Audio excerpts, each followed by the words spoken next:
नमस्कार दोस्तों, बहुत बहुत स्वागत आपका मेरे चैनल पर। मित्रों, इस पुस्तक से एक नई याद आपके लिए लाई हूँ मैं। तो आज मैं बात करूँगी मेरा स्कूल और मेरा कॉलेज कैसे थे वे दिन।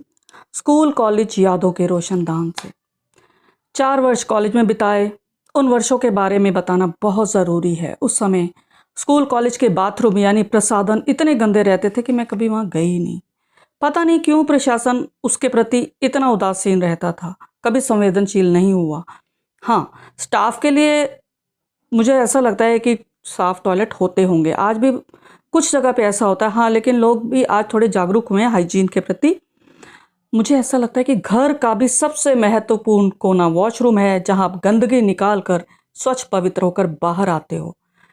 तनाव मुक्ति का वह स्थान सदा साफ रहना चाहिए दोस्तों। ऐसा ही हमारा मन है, हमें अपने मन की गंदगी को नियमित रूप से साफ करते रहना चाहिए ताकि हम लोग तनाव मुक्त रहें। प्रधानमंत्री मोदी जी की बहुत तारीफ बनती है इस विषय में, क्योंकि उन्होंने लड़कियों के स्कूलों में टॉयलेट बनाने की मुहिम चलाई, साफ सफाई के प्रति लोगों को जागरूक किया। गंदगी से संक्रमण फैलता है सब जानते हैं, लेकिन फिर भी प्रसाधनों की स्वच्छता पर ध्यान नहीं देते। इसकी वजह यह है कि अभी भी सफाई कर्मियों का कार्य निकृष्ट माना जाता है, उन्हें कम वेतन दिया जाता है और उनसे दुर्व्यवहार किया जाता है। मित्रों, जब तक उसको हम कहते हैं ना, जैसे किसी भी काम को करने के लिए हमें पे किया जाता है, अगर तनख्वाह ऊंची है तो उस हिसाब से वही पेशा ऊंचा माना जाता है। और इस पेशे के प्रति हमें भी संवेदनशील होना चाहिए। मेरा स्कूल और कॉलेज दोनों ही 10-10 मिनट की दूरी पर थे, पैदल आना जाना होता था, सो कभी मुझे समस्या नहीं हुई। एक बार गई थी मैं, मुझे तो उबकाई आने को, उसके बाद मैं कभी नहीं गई लड़कियों के बाथरूम में देखकर। अब वॉशरूम ना जाना पड़े इसलिए तो मैं सिर्फ दूध पीकर जाती थी, और कॉलेज भी दूध ही पीकर जाती थी। हाँ, लंच में एक चपाती ले जाती थी, एक, जो अक्सर अध खाई रह जाती या अनखाई। हाँ दोस्तों, कॉलेज की कैंटीन के मुझे समोसे बहुत याद आते हैं। समोसे छोले, इमली की पानीदार चटनी, कच्चा प्याज छोलों पर जब डाला जाता तो उन्हें देखते ही मुंह से लार टपकती थी। लेकिन चाय समोसे की पार्टियां कभी कभी होती थी, आज की तरह नहीं है। आजकल तो हर दूसरे दिन बच्चे पार्टी करते हैं। हसीन ख्वाब हम भी देखते थे। उस दौरान मैंने नाटकों में भाग लेना शुरू किया, लिखना शुरू किया, लेकिन पढ़ाई को सर्वोपरि रखा, क्योंकि मम्मी ने हमेशा हमारी पढ़ाई पर ध्यान दिया। ट्यूशन लगवाई और स्वयं भी हमें पढ़ाती थी। जब कभी लाइट चली जाती तो घर के पुरुषों के आने से पहले तक हमारे साथ खेलती भी थी मम्मी। बरामदे में 2 बड़े बड़े खंबे थे जिन पर दीवारें टिकी थी, उनके इर्द गिर्द भागते थे और बीच से निकलकर इधर उधर दौड़ते थे। जिसकी बारी होती थी वह बीच से नहीं निकल सकता था। बिजली का चले जाना हमारे लिए किसी नेमत से कम नहीं होता था। लुकन छिपी खेलना, धप्पा खाकर चोर को पकड़ना, चोर पुलिस का खेल बहुत अच्छा लगता दोस्तों। मुझे लगता है हमारे बच्चे अब ये खेल नहीं खेलते। बारिश के दिनों में हमारी मौज लग जाती थी।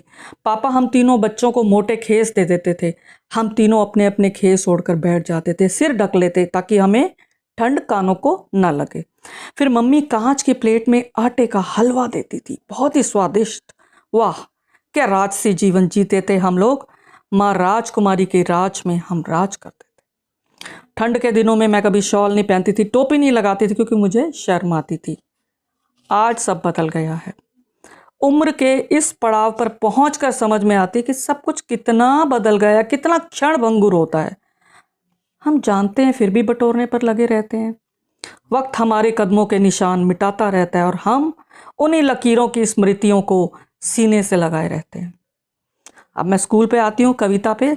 स्कूल से ही मुझे कविता लिखने का शौक लग चुका था, बीजारोपण हो चुका था। कॉलेज में यह शौक फलने फूलने लगा। कॉलेज की पढ़ाई के साथ साथ प्रतियोगी परीक्षा की तैयारी करने लगी, हंसी खेल में, क्योंकि जीवन को संजीदगी से लेना मेरी फितरत नहीं थी और बंदिशों में जीवन काटना कतई पसंद नहीं। बंधन में बंधी तो अपनी शर्तों पर, कोई मुझ पर हुकूमत चलाए मुझसे ना होगा, मुझे मंजूर नहीं। तरतीब और बेतरतीब में झूलती रही मेरी जिंदगी। कभी कभी हम सोचते हैं ना कि फलाने का व्यवहार ऐसा क्यों है। समझ लेना चाहिए कि जन्म तिथि के हिसाब से जो उसकी राशि है, उसकी प्रकृति वैसी है। मेरा कहने का मतलब यह है कि मेरी मिथुन राशि है तो मस्त मोला स्वभाव, शायद यही कारण है कि मेरा ऐसा है। तो बात करते हैं, मैंने पहले भी बताया कि मुझे सबसे ज़्यादा पसंद है पढ़ना लिखना। पाठ्य पुस्तकें भी पढ़ती थी, गृह शोभा, मनोरमा, सरिता, राजन इकबाल के जासूसी उपन्यास वो भी बहुत भाता था। प्रतियोगिता दर्पण, कंपटीशन सक्सेस रिव्यू बहुत पढ़ने लगी। कॉलेज की मस्तियों की बात कुछ और ही थी। किसी के सपनों में खो जाना, बात बेबात ठहाके लगाना, फिल्मी नायकों की बातें करना, फैशन करना, बॉयज़ की बातें करना, इधर उधर की बातें करना, सोचना, अंतरंग सखी के साथ फुसफुसाना, ये सब आप भी करते होंगे दोस्तों। मेरी दुनिया घर से कॉलेज और कॉलेज से घर हो गई थी। पैदल आना पैदल जाना। लड़कियों का कॉलेज था। स्कूल के सहपाठी छूट चुके थे, कई नए दोस्त बने, सहेलियां बनी। एक सहेली तो आज तक है। कॉमर्स विषय आसान नहीं था, सो मेहनत करनी पड़ती थी। ट्यूशन पढ़ने के बाद समय बचता ही कितना था। बस एक बात अच्छी लगती थी मुझे, घर की छत पर सोने का मौका मिलता था। और रविवार को मम्मी सिर धोने के बाद ढेर सारा नारियल का तेल चुपड़ देती थी बालों में। और स्कूल टाइम से चली आ रही मेरी 2 चोटियां वैसे ही बनाती रही। कॉलेज में मैंने धीरे धीरे पोनीटेल यानी एक चोटी करना शुरू कर दिया और अब मैं तेल चुपड़ने में आनाकानी करने लगी। कभी हेयर बैंड लगा लेती। कॉलेज में मुझे सिंगल हड्डी कहते थे तो मुझे बहुत बुरा लगता था। कैसे मोटी होंगी क्या जाने।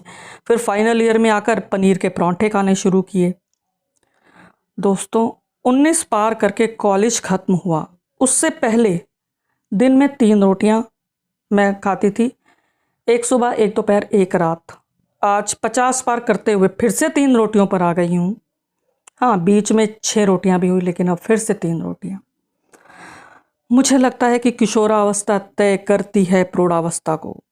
परछाई बनकर खट्टी मीठी यादें हमें बार बार उन्हीं गलियारों में ले जाती हैं जिनसे गुजरते हुए हमारे कदमों की पदचाप फिर हमारे कानों से टकराती है और जेहन तक पहुंचती है और उस रह गुजर पर चहल कदमी करती दिल की ज़मीन पर कदम टिका देती है। 50 के बाद वैसे भी जीवन वापस मुड़ जाता है। आपको भी ऐसा कुछ अनुभव हुआ है अपने स्कूल कॉलेज के टाइम में तो मुझे कमेंट करके अवश्य बताएं। धन्यवाद दोस्तों, फिर मिलेंगे अगली कड़ी के साथ। शुक्रिया।